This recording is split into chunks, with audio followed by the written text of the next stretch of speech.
Hola a todos, soy Reinaldo Samaniego, cantante lírico tenor, integrante del Coro Estable del Teatro Colón de Buenos Aires, paraguayo. Soy orgulloso integrante del Coro Estable, orgulloso de haber participado en muchas óperas, en muchos coros dentro del Teatro Colón. Este video, que creo que no va a ser el único, es aprovechar un poco para que me conozcan y invitarlos a un concierto donde vamos a hacer historia en Buenos Aires, en la Argentina. Vamos a festejar los 100 años de la Guarania y lo vamos a hacer en el Palacio Libertad el 5 de diciembre a las 20 horas.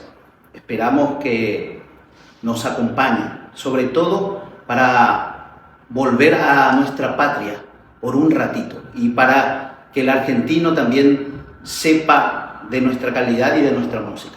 Los esperamos a todos.